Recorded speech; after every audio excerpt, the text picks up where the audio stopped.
Salut, bienvenue dans l'enjeu de puissance. On va parler des sénateurs d'Ottawa. Les sénateurs d'Ottawa qui ont encore des difficultés la saison dernière. Ça fait depuis 2017 qu'ils n'ont pas atteint les playoffs. Ils s'étaient fait éliminer par les Penguins de Pittsburgh cette année-là.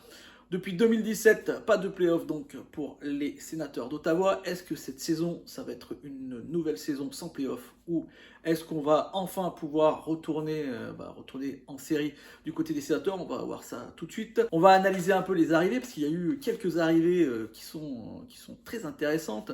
Et oui, les sénateurs ont été très agressifs sur le marché.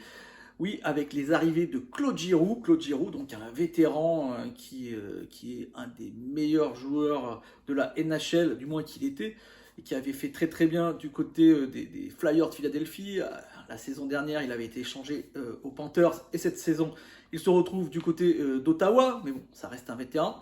Et une énorme arrivée, à mon avis, Alex DeBrincat des Blackhawks de Chicago. Là aussi, un énorme coup de Pierre Dorion, le directeur général de cette équipe.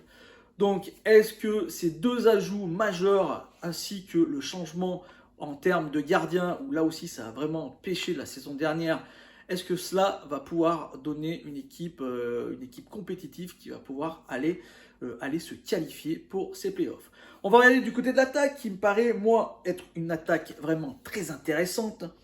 On peut le voir avec un Brady Tkachuk qui tire énormément au cash, Tim Stützle qui a signé un contrat et qui va, à mon avis, être très très fort. Josh Norris, Drake Batterson, tous ces joueurs ont 24 ans, donc une jeune attaque, mais qui a vraiment beaucoup de compétences, de skills dans cette attaque. On a rajouté donc Claude Giroux, Alex DeBrincat, ce qui va donner vraiment une attaque très très dense, très intéressante à voir jouer. On verra aussi sûrement un jeune joueur comme Shane Pinto qui sera titulaire dès le début de la saison. Donc une attaque jeune avec quelques vétérans, une attaque qui peut être vraiment très intéressante et qui va faire surtout très peur aux adversaires. En défense, c'est là, à mon avis, que ça va un peu pêcher du côté d'Ottawa. On a Thomas Chabot qui est un énorme défenseur, ça, il n'y a pas de souci. Mais autour de lui, il n'y a pas grand monde, il faut le dire.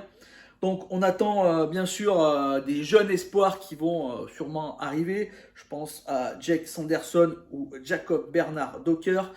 Mais avant cela, il va quand même falloir jouer, on ne peut pas jouer qu'avec des espoirs, avec des joueurs comme Travis Harmonic, comme Nikita Zaitsev, donc Artem Zub, donc des joueurs qui sont expérimentés, mais qui ne sont pas l'agence tout risque. Et Thomas Chabot pourrait se retrouver des fois un peu tout seul dans cette défense. On va donc voir ça attentivement. Je pense que la défense dans cette équipe des sénateurs d'Ottawa sera un point très important à regarder. En termes de gardien, on a Cam Talbot. On a récupéré Cam Talbot des Wild du Minnesota, qui est un très très bon gardien, un vétéran, qui peut faire encore le job. Il a eu des très très bonnes stats la saison dernière. On a gardé Anton Forsberg, qui a joué beaucoup la saison dernière, mais qui lui n'a pas eu de très très bonnes stats. Donc là, je pense que Cam Talbot va devenir le gardien numéro 1, ce qui va donner peut-être un peu plus d'assurance à cette défense avec un gardien expérimenté comme Cam Talbot. On espère pour eux, car si la défense tient et que Cam Talbot tient, du côté de l'offensive, à mon avis, il n'y a pas trop de soucis à se faire. Et donc, on va passer à mes prédictions. Donc, les sénateurs d'Ottawa sont dans cette division atlantique, une division très dense avec des équipes très très fortes. On pense aux Panthers de la Floride, on pense aux Maple Leafs de Toronto, par exemple.